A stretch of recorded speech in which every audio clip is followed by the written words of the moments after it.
ఈ రాజ్య ప్రతిష్ట ఇవాళ పాతాళ లోతుల్లోకి దిగజారిపోయింది.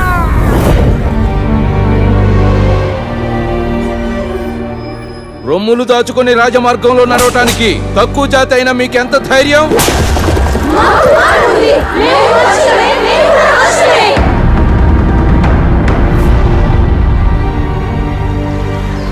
తల పన్ను, నిచ్చెన పన్ను, రొమ్ము పన్ను, తల పన్ను, ఈ పన్నులన్నింటినీ ఎగవేసిన వారందరికీ ఈ శిక్ష ఒక గుణపాఠంగా ఉంటుంది.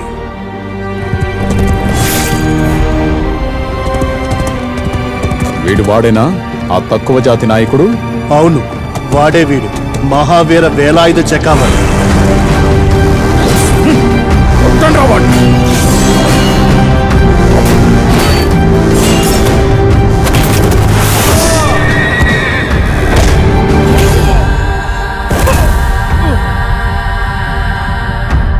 అంటరాని వారు 36 అడుగుల దూరంలో ఉండాలన్నమాటగా. లెక్క సరిపోయిందా?